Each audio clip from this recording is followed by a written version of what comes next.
এমন কোন গোপন বিষয় আছে নাকি যেটা তুমি আর তোমার রব ছাড়া কেউ জানে না?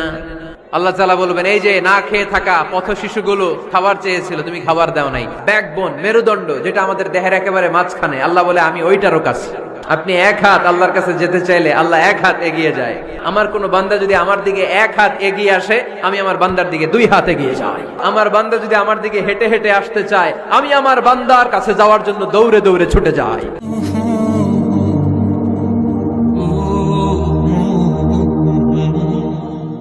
আজকের আলোচনার বিষয়, how to get closer to আল্লাহ। কি করে আমরা আল্লাহর কাছে যেতে পারি, কি করে আমরা আল্লাহর নৈকট্য পেতে পারি, কি করে আমরা আল্লাহর কাছের বান্দা হতে পারি। আমরা সবাই চাই আল্লাহ তাআলার নৈকট্য পেতে। আল্লাহ তাআলা নিজেও বলেছেন, আমি তোমাদের খুব কাছে। তিনি কাছে, কিন্তু তারা দেখা যায় না। তিনি কোরআনে বলেছেন, লা তুদরিকুহুল আবসার।